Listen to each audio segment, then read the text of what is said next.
Welcome to this week's episode of Gout Gourmet, where we turn dietary fear into food freedom. If you're living with gout, or you care for someone who is, you know that constant worry, that fear that one wrong bite could mean a night of just agonizing pain, leaving you unable to move. For way too long, the advice has felt like a life sentence of bland, restrictive food. Well, today, we're going to change all that. Let's start with a question I know so many of you are familiar with.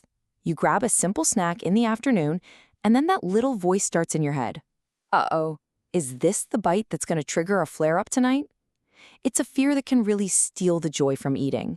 But what if we could flip that script? For decades, the rule book for gout has been a long list of don'ts. It's this mindset of restriction and punishment. But you know what? The science has moved on, and it's time we did too. Today, we're going to uncover how you can use strategic and, yes, delicious snacks to work with your body, turning them into your best line of defense. So, here it is, the first major revelation in how we approach gout. It turns out it's not just what you eat, it's when you eat. And it all comes down to this secret clock that's ticking away inside your body right now. It's called your circadian rhythm. You can think of it as your body's 24-hour operating system. It controls your sleep cycles, your energy levels, and, this is the crucial part for us, it also controls inflammation. There's this protein complex. All you need to know is that it's the master switch for a gout flare. And your internal clock, it makes that switch much easier to flip at certain times of the day. And this brings us to what I like to call the 3 p.m. truth. You know that energy slump you feel in the mid-afternoon?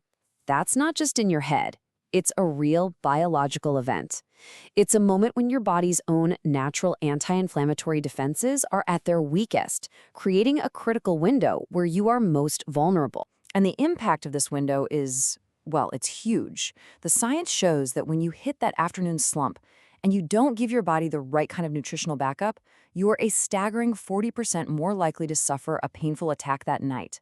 That little energy dip is a warning sign that inflammation is brewing. So this chart here really becomes our game plan. You can see that while a morning snack is good, that afternoon window, right there between 2 and 4 p.m., that's the most critical time to act. This isn't a vulnerability we should fear.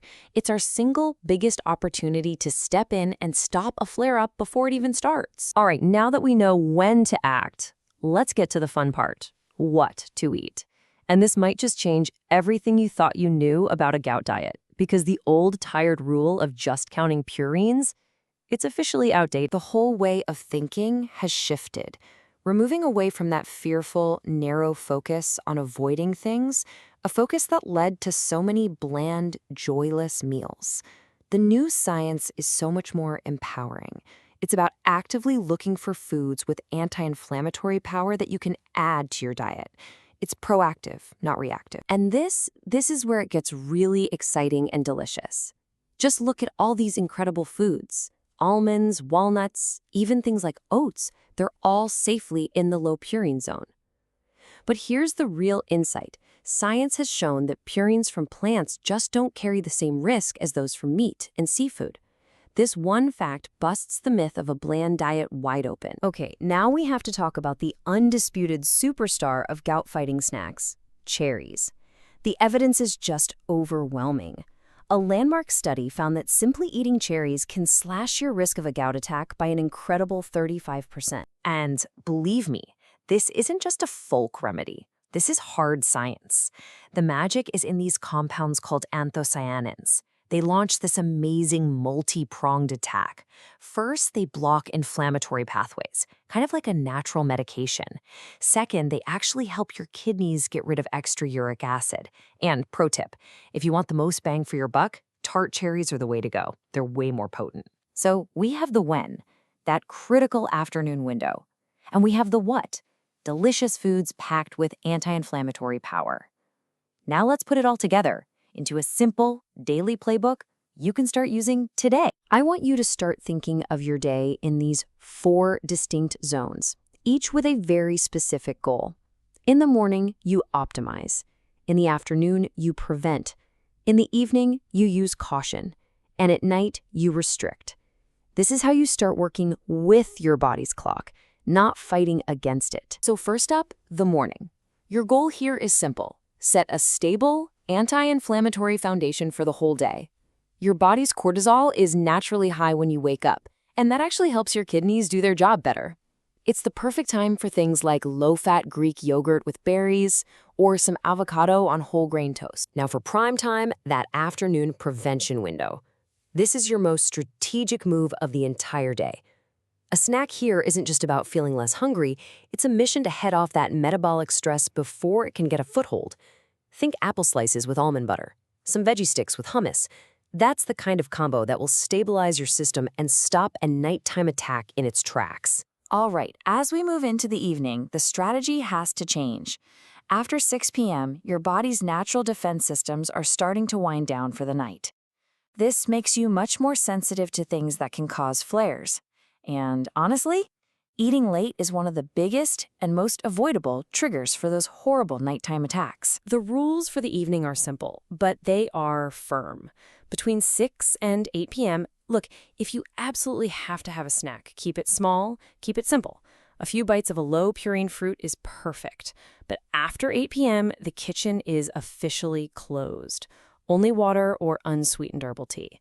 You got to give your body that rest it needs for a peaceful night. Finally, let's look to the future, because this isn't just about preventing pain today. It's about building a more delicious, more hopeful tomorrow. The science is moving into this really exciting, personalized space. We're entering the era of what scientists are calling functional foods. Now that sounds fancy, but it just means snacks that are designed not only to be safe for you, but to be actively therapeutic. Imagine a snack where every single ingredient has a specific gout-fighting job to do. Here's a perfect real-world example. Take a yummy turmeric hummus. The curcumin from the turmeric directly targets that master switch for flares we talked about. The chickpeas give you fiber and protein. The lemon juice adds vitamin C to help your kidneys clear uric acid. See? Every single ingredient is working together for you. So the takeaway here is simple, but it's really profound. The new science of gout isn't about what you can't have. It's about empowerment. It's about being strategic, choosing the right, delicious foods, and timing them perfectly to work in sync with your body. So I want to leave you with this final, powerful question. It's time to stop looking at your snacks with fear and start looking at them with purpose. Because what if that handful of walnuts or that bowl of cherries isn't just a snack? What if it's the very thing that prevents your next flare? Thank you so much for joining us on Gout Gourmet. By using these strategies, you really are taking back control. Subscribe and come back next week for more ways to live deliciously and flare-free. And please, always remember this. A vibrant, flare-free life is not just possible, it's absolutely within your reach.